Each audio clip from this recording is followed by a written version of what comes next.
Good morning बच्चों।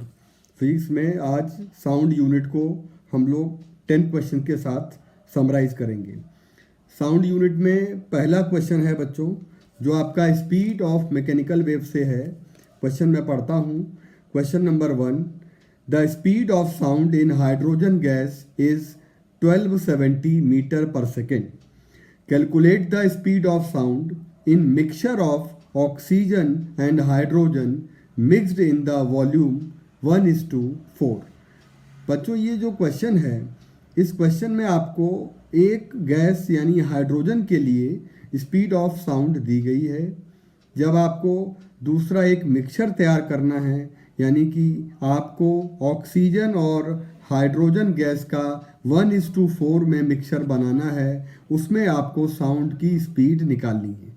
बच्चों, जैसा कि हमको मालूम है, फॉर्मूला स्पीड ऑफ साउंड का होता है v equal to, in gaseous medium, v equal to under root gamma p upon रो।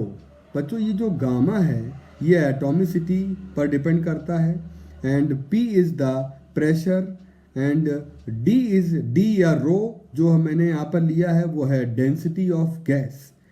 आप बच्चों यहाँ पर देखिए कि डेंसिटी ऑफ गैस जो कि वेरी करेगी, जबकि प्रेशर के बारे में हमको इसमें क्वेश्चन में कोई भी वैल्यू नहीं दी है। तो सबसे बेहतर तरीका है कि हम हाइड्रोजन गैस के लिए और ऑक्सीजन गैस के लिए मिक्सचर की डेंसिटी निकालेंगे। तो बच्चों, डेंसिटी मिक्सचर की निकालने के लिए सबसे पहले कंसीडर करते हैं V1 and V2 are the volumes of oxygen and hydrogen which are mixed.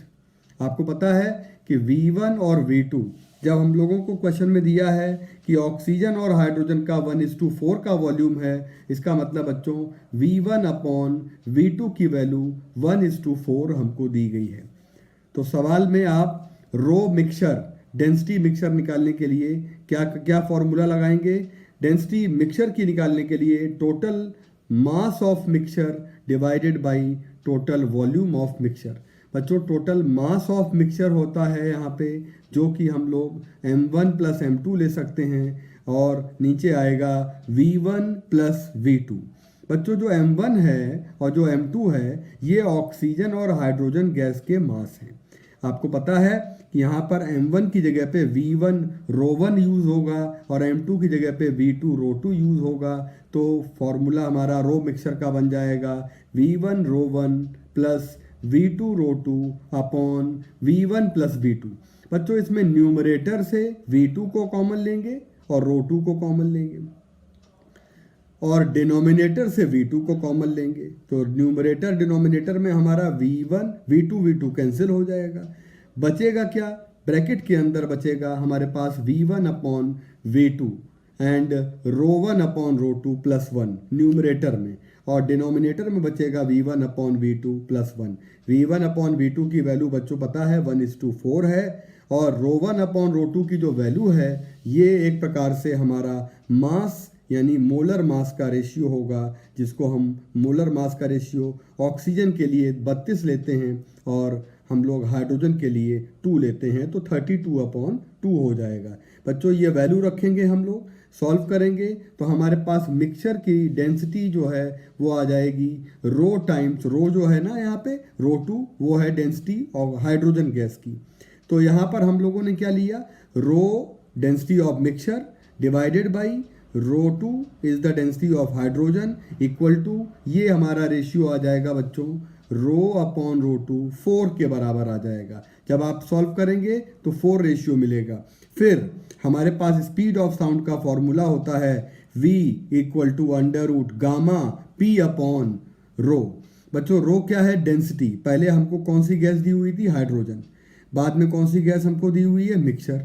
तो हम लोग क्या करेंगे? यहाँ पर फॉर्मूला लगाएंगे v inversely proportional to density, यानी कि v mixture upon v hydrogen equal to under root के अंदर रो2 अपॉन रो। बच्चों, रो2 अपॉन रो का रेशियो हम पहले निकाल चुके हैं, और v मिक्सचर हमें निकालना है, जबकि v हाइड्रोजन की वैल्यू दी हुई है आपकी 1270। वैल्यू पुट करेंगे तो आपका आंसर इससे आ जाएगा। मिक्सचर के लिए यहाँ पर स्पीड ऑफ साउंड जो हमको उन्होंने दिया गया है मिक्सचर, उसकी स्पीड ऑफ साउंड आती है 635 मीटर पर सेकेंड। इस प्रकार से इस क्वेश्चन का जो सही आंसर है वो है फर्स्ट। बच्चों हम लोग आते हैं क्वेश्चन नंबर 2 पर। क्वेश्चन नंबर 2 जो साउंड की यूनिट का हम लोगों ने लिया है, ये क्वेश्चन मैं आपको पढ़ रहा हूँ, इसके सारे ऑप्शंस को मैं देखिएगा। क्वेश्चन नंबर 2 में बोला है a column of air and a tuning fork produce 4 beat per second when sounded together. यहाँ पे एयर कॉलम बच्चों कहा है और यहाँ पे एयर कॉलम के साथ ट्यूनिंग फॉर्क को इन्होंने वाइब्रेट किया है। यानी कि आप एयर कॉलम का मतलब है ऑर्गन पाइप, ट्यूनिंग फॉर्क जो इंस्ट्रूमेंट हम लोग लेते हैं, इन दोनों को जब हम वाइब्रेट करते हैं तो 4 बीट पर सेकेंड मिलते हैं आपको। When sounded together the tuning fork gives lower beat, यानी कि आप समझ लीजिए lower frequency, lower note. Question में दिया है ट्यूनिंग फॉर्क की फ्रीक्वेंसी लोअर है। The temperature of air 15 degree Celsius when the temperature falls to 10 degree Celsius number of beats are 3। इन्होंने कहा है कि नंबर ऑफ बीट कम हो जाते हैं यदि हम टेम्परेचर की वैल्यू को 15 डिग्री सेल्सियस से 10 डिग्री सेल्सियस पे ले आते हैं। Find the frequency of fog. बच्चों बहुत आसान सा सवाल है, बहुत आराम से इत्मीनान से ज़रा समझिएगा इसको आप। इसके जो आपको एक एक लाइन जो दी हुई है उसका मतलब समझिएगा। मैं क्वेश्चन को आपको एक बार फिर समझाने का प्रयास करता हूँ। कॉलम ऑफ एयर यानी ऑर्गन पाइप को ट्यूनिंग फॉर्क के साथ वाइब्रेट किया गया है, 4 बीट पर सेकेंड मिलते हैं। When sounded together, the tuning fork gives lower note. The temperature is 10-15 degree Celsius. तो पहले बच्चों 15 डिग्री सेल्सियस पे आपको इन्होंने कहा है कि आपको 4 बीट मिलते हैं। तो हम एक मान लेते हैं, क्वेश्चन की शुरुआत करते हैं। Let the frequency of tuning fork is n। तो ट्यूनिंग फॉर्क की फ्रीक्वेंसी यदि n है और इन्होंने कहा है ट्यूनिंग फॉर्क लोअर नोट देता है, अर्थात ट्यूनिंग फॉर्क की फ्रीक्वेंसी n कम है, इससे ज़्यादा फ्रीक्वेंसी एयर कॉलम की होगी। तो एयर कॉलम के लिए इन्होंने क्या कहा है बच्चों, एयर कॉलम के लिए 15 डिग्री सेल्सियस पे 4 बीट मिलेंगे, तो इसकी फ्रीक्वेंसी हो जाएगी n+4। n+4 क्योंकि ये फ्रीक्वेंसी ट्यूनिंग फॉर्क से 4 ज़्यादा होगी। n+4 जो फ्रीक्वेंसी है ये इनकी 15 डिग्री सेल्सियस पे है और फिर 3 बीट मिलते हैं 10 डिग्री सेल्सियस पे, तो इसकी फ्रीक्वेंसी हो जाएगी n+3। यानी कि हमें एयर कॉलम की फ्रीक्वेंसी हमको मिल गई यहाँ पे n+4 जो कि 15 डिग्री सेल्सियस पे है और n+3 जो कि आपकी 10 डिग्री सेल्सियस पे है। बच्चों आपको पता है कि हम लोग यहाँ पर कैलकुलेट कर सकते हैं v जो हमारी स्पीड ऑफ साउंड का फॉर्मूला होता है, जो आपका टेम्परेचर पे डिपेंड करता है, यानी v directly proportional to square root of t यानी टेम्परेचर। आपको यहाँ पर टेम्परेचर जो दिया है बच्चों वो सेल्सियस में दिया है, आपको you need to convert in Kelvin. तो बारी बारी से हम V1/V2 यानी V15/V10 equal to 15 degree Celsius को केल्विन में बदलेंगे और फिर 10 डिग्री सेल्सियस को केल्विन में बदलेंगे, वैल्यू रखेंगे इसमें। लेकिन आपको स्पीड का रेशियो बच्चों नहीं दिया है। हमें पता है स्पीड होती है आपकी यहाँ पर n लैम्डा, यानी लैम्डा कैंसिल हो जाएगा, तो पहले वाली फ्रीक्वेंसी आपकी एयर की क्या हो जाएगी, यानी कि साउंड जो प्रोड्यूस हम लोगों ने एयर कॉलम में करी है n+4, और दूसरी वाली फ्रीक्वेंसी क्या हो जाएगी जो 10 डिग्री सेल्सियस पे है वो n+3। तो n+4/n+3 equal to under root के अंदर आपका आएगा 15 + 273/10 + 273। इसको हम सॉल्व करेंगे। इस प्रकार से हमारा सॉल्व करने के बाद n की जो पॉसिबल वैल्यू आएगी वो हमारी 110। इस प्रकार से क्वेश्चन का जो राइट आंसर है वो थर्ड है। क्वेश्चन नंबर थर्ड मैं रीड करता हूँ क्वेश्चन नंबर थर्ड को। A close organ pipe of length L and open organ pipe contains gases of density ρ1 and ρ2 respectively. Compressibility of gases is same in both the pipe which are vibrating in their first overtone with the same frequency. The length of open pipe will be. इस सवाल में आपको बच्चों 2 pipe दिए गए हैं, पहला close है, दूसरा पाइप ओपन है।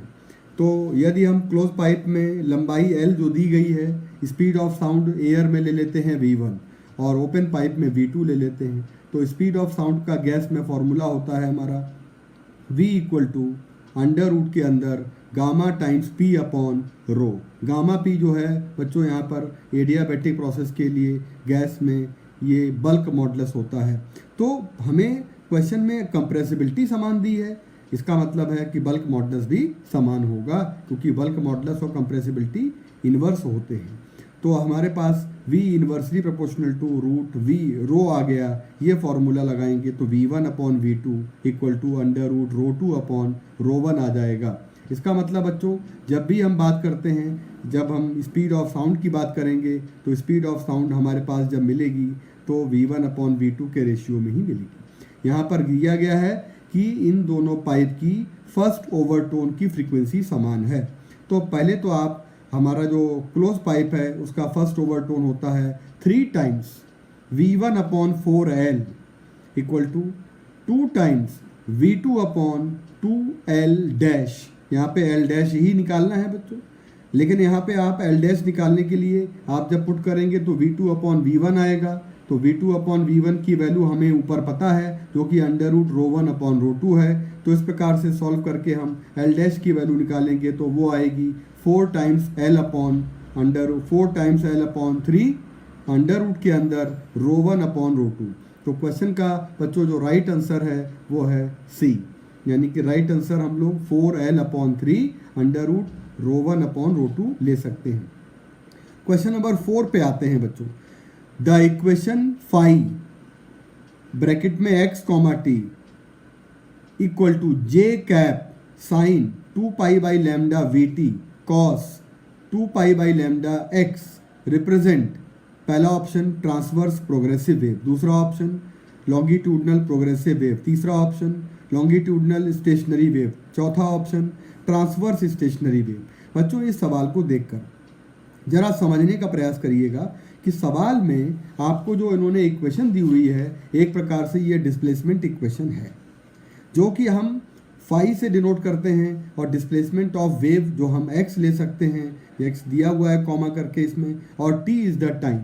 तो सवाल में आपको जो इन्होंने x की तरफ x एक्सिस की ओर वेव की डिस्प्लेसमेंट ली हुई है, जबकि उन्होंने j टाइम्स साइन लिखा है। इसका मतलब है बच्चों कि इस इक्वेशन ऑफ डिस्प्लेसमेंट में आपको j जो यूज़ किया गया है वो एम्पलीट्यूड के स्थान पे यूज़ किया गया है, जबकि j का कोफिशिएंट हम 1 ले सकते हैं। तो एम्पलीट्यूड यहाँ पे 1j इस बात को बताता है कि पार्टिकल डिस्प्लेसमेंट जो आपका होगा वो y एक्सिस की ओर होगा। इसका मतलब ये है कि ये वाली जो इक्वेशन है वो आपकी ट्रांसवर्स इक्वेशन को, ट्रांसवर्स वेव को बताता है, जिसमें वेव का डिस्प्लेसमेंट और पार्टिकल का डिस्प्लेसमेंट परपेंडिकुलर होता है। इसका मतलब ये है कि हम अगर ऑप्शंस में जाएंगे तो ट्रांसवर्स स्टेशनरी जाएंगे या ट्रांसवर्स प्रोग्रेसिव जाएंगे, क्योंकि इस सवाल को देखकर आपको लग रहा होगा साइन इंटू कॉस लिखा है, यानी साइन और कॉस के टर्म का मल्टीप्लिकेशन यूज़ किया गया है। तो फिर हम लोग यहाँ पे स्टेशनरी वेव में जाते हैं, जैसे कि आपको स्टेशनरी वेव की इक्वेशंस पता है। तो बेटा इसका आंसर जो आएगा वो 4th वाला आएगा, डी वाला, जिसमें ट्रांसवर्स वेव है और स्टेशनरी वेव है। अब आते हैं क्वेश्चन नंबर 5 पे। मैं क्वेश्चन नंबर 5 रीड कर देता हूँ। A wave represent by a equation y equal to a cos kx minus omega t is superimposed with the another wave to form stationary wave such that x equal to 0 is known. The equation of the other wave will be। बच्चों ये सवाल बहुत अच्छा है। इस सवाल में stationary wave बनाना बताया गया है और जो आपको वेव भेजी गई है वो आपकी प्लस x एक्सिस की ओर जाने वाली कोसाइन वेव है। इस वेव को हमें जब रिफ्लेक्ट कराना है और रिफ्लेक्ट कराने के लिए बाउंड्री सिलेक्ट करनी है, और बाउंड्री सिलेक्ट करने के बाद जब ये वेव हमारी वापस होकर जब आएगी तो दूसरी वेव जो नई बनेगी वो इस पहली वेव के साथ सुपर इम्पोज करने के बाद ये x बराबर 0 पे ये नोड देती है। बच्चों जब भी सवाल में आप x बराबर 0 पर नोड पाएँ या x बराबर L पर नोड पाएँ तो आप ये समझ लेंगे कि ये आपका सवाल ये रिजिड बाउंड्री से वेव को रिफ्लेक्ट करने वाला सवाल है। और इस सवाल में हम अपनी इंसिडेंट वेव जो y बराबर हमको a cos ओमेगा टी के फॉर्म में दी गई है, इसको हम लोग रिफ्लेक्ट कराएंगे फ्रॉम रिजिड सोर्स। तो सिंपल सी बात है, इंसिडेंट वेव की इक्वेशन क्या है, बहुत आसानी से मैंने बताया था आपको क्लास में। लिखने का तरीका y incident equal to a cos bracket में k x minus omega t. जब हम रिफ्लेक्टेड वेव निकालेंगे रिजिड एंड से तो y के नीचे y लिखेंगे इक्वल टू यहाँ पर a के नीचे a लिखेंगे, cos के नीचे cos लिखेंगे, के एक्स है तो x की जगह माइनस एक्स यूज़ करेंगे, फिर माइनस ओमेगा टी है प्लस एक पाई का टर्म यहाँ पे फेज डिफरेंस के रूप में आएगा, क्योंकि हमने बाउंड्री जो ली है बच्चों वो ली है यहाँ पर रिजिड बाउंड्री।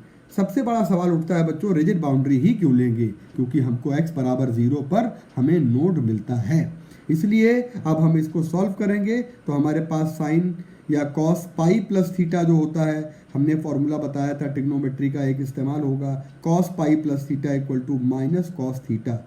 तो हमारे पास एक माइनस का टर्म आ जाएगा बच्चों। तो इस सवाल में हमारा रिफ्लेक्टेड वेव यानी अदर वेव जो आएगी उसकी इक्वेशन मैं बोल देता हूँ, y equal to minus a cos k x plus omega t. इसका मतलब है कि हमारा जो ऑप्शन है इसका वो थर्ड वाला यानी सी वाला ऑप्शन करेक्ट है। बच्चों क्वेश्चन नंबर 6 पर आते हैं।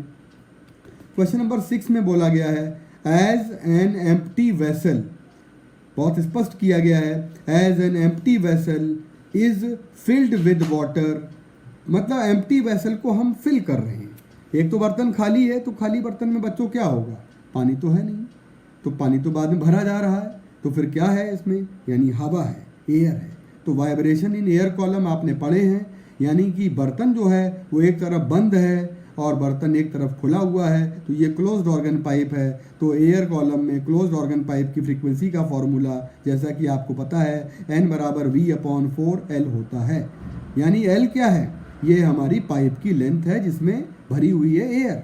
तो अब जैसे जैसे पानी भरते जाएंगे, जैसा सवाल में बोला गया है कि एज वी फिल वाटर, तो लंबाई जो हमारी है वो एयर कॉलम की वो घटती जाएगी, पानी भरता जाएगा, एयर कॉलम छोटा होता जाएगा, अर्थात एयर कॉलम जब छोटा होगा तो एल की वैल्यू जब कम होगी तो फ्रीक्वेंसी की वैल्यू बच्चों यहाँ पे बढ़ जाएगी। तो इस सवाल का राइट आंसर आएगा ए।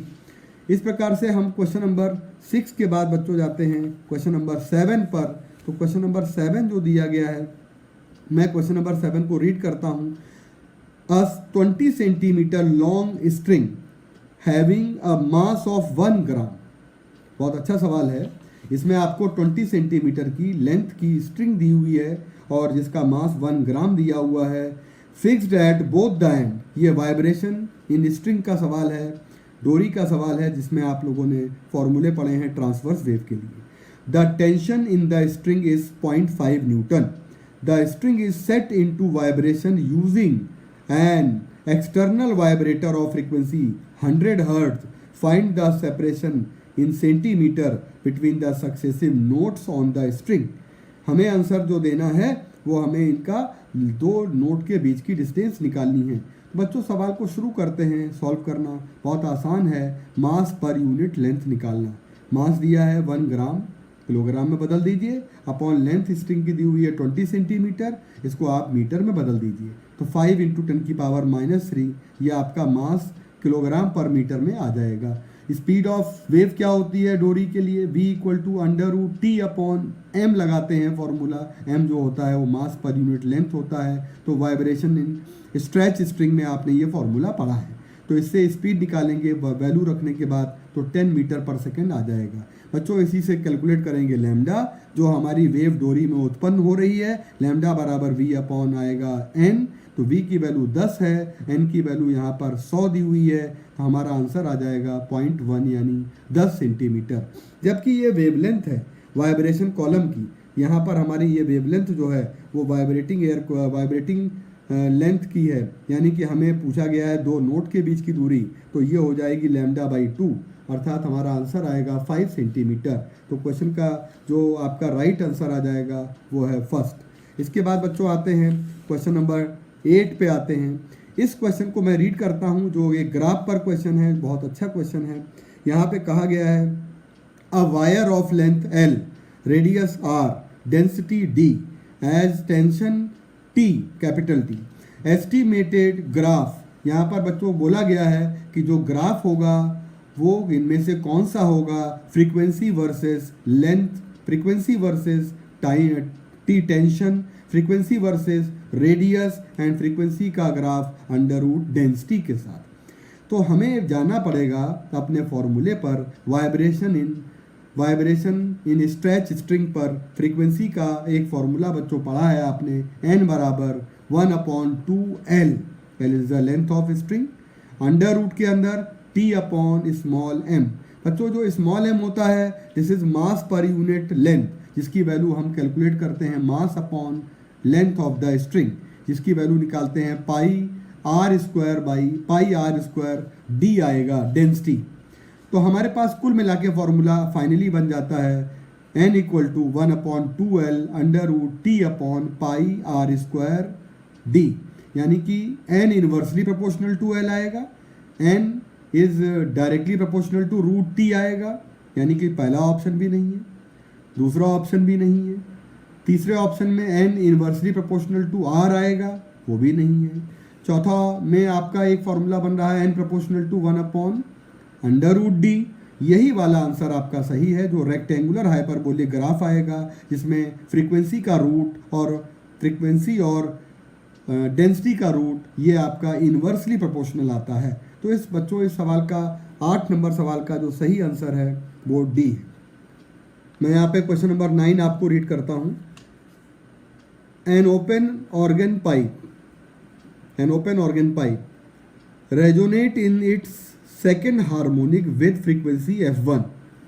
बच्चों यहाँ पर बोला गया है ओपन ऑर्गन पाइप की लेंथ दी हुई है, आपको लेंथ नहीं दी हुई है जबकि फ्रीक्वेंसी दी हुई है f1। One end of the pipe is closed, अगर हम उसका एक सिरा बंद कर देते हैं, and frequency is slowly raised, तो मतलब एक सिरा बंद कर दीजिए और फ्रीक्वेंसी को बढ़ा दीजिए थोड़ी सी, until this pipe resonates in its nth harmonic with the frequency f2। तो सवाल ये है कि पहले तो आपको लेना है ओपन पाइप, और ओपन पाइप में सेकेंड हार्मोनिक लेना है। फॉर्मूला होता है सेकेंड हार्मोनिक का 2 times v/2L, मतलब f1 = 2 ब्रैकेट के अंदर v/2L। बच्चों ये 2 कैंसिल हो जाएगा तो v/L आ जाएगा, दैट इज f1। अब बोला गया पाइप को क्लोज कर दीजिए एंड फ्रीक्वेंसी स्लोली रेज कर दीजिए। तो पाइप को जब क्लोज कर देंगे तो nth हार्मोनिक पे वाइब्रेशन होना चाहिए, यानी क्लोज पाइप की फ्रीक्वेंसी f2 ले लीजिए और nth हार्मोनिक ले लेंगे हम लोग तो n × v/4L आ जाएगा। तो अब ये कहा गया है कि फ्रीक्वेंसी आपकी पहले वाली फ्रीक्वेंसी से ज़्यादा रखनी है। तो पहले वाली फ्रीक्वेंसी बच्चों f1 की वैल्यू है v/L, और जबकि आपको यहाँ पे लानी है v/L और मल्टीप्लाई करना है n/4 का, यानी n की वैल्यू ऐसी लेनी है जिससे f2 की वैल्यू थोड़ी सी बड़ी हो जाए। इन्होंने बोला है स्लोली रेज करना है, तो n की वैल्यू संभव है 5। जब हम 5/4 लेंगे तो ये वैल्यू हमारी थोड़ी सी बड़ी हो जाएगी, जबकि v/L की जगह पे हम f1 पुट कर देंगे तो बच्चों यहाँ पे f2 की वैल्यू आ जाएगी 5/4 f1, यानी कि ये वैल्यू f1 से बड़ी भी है लेकिन थोड़ी सी बड़ी है। तो हमारा जो क्वेश्चन का राइट आंसर आएगा बच्चों वो है सी, n की वैल्यू आ जाएगी 5 और f2 की वैल्यू आ जाएगी 5/4 × f1, यानी कि 5/4 जो है वो थोड़ा सा बड़ा कर देगा वैल्यू f1 से। Question number 10, as a wave propagates which is wrong. बच्चों इस सवाल में कहा गया है कौन सा कथन, कौन सा स्टेटमेंट गलत है। मैं पहला स्टेटमेंट पढ़ता हूँ। कहा गया है wave intensity remains constant for a plane wave. दूसरा वाला कहा गया, यानी ये तो सही है क्योंकि प्लेन वेव के लिए आपको पता है कि प्लेन वेव के लिए इंटेंसिटी डिस्टेंस के इंडिपेंडेंट होती है। दूसरे वाले पे आते हैं, the wave intensity decreases as inverse of the distance from the source of spherical wave. Spherical wave को समझिए, स्फेरिकल वेव पॉइंट सोर्स से निकलती हैं, पॉइंट सोर्स के लिए इंटेंसिटी इनवर्स स्क्वायर लॉ पे फॉलो करते हैं। इसका मतलब ये हमारा कथन जो कि गलत है, ये सवाल का आंसर है। लेकिन मैं तीसरा वाला भी ऑप्शन पढ़ के समझा देता हूँ आपको। Wave intensity decreases as inverse square of the distance from the source of wave spherical wave, यानी ये सही है, जिसमें मैंने आपको बताया कि पॉइंट सोर्स के लिए इनवर्स स्क्वायर लॉ फॉलो होगा। चौथा वाला ऑप्शन मैं पढ़ देता हूँ। The total power of the spherical wave over the spherical surface centred at the source remains constant at all the time. बच्चों ये सही है, क्योंकि टोटल पावर जो होती है वो आपकी कांस्टेंट रहती है। इसका मतलब इस सवाल का जो आंसर है वो है बी। तो जो कथन आपका असत्य है वो मांगा गया था।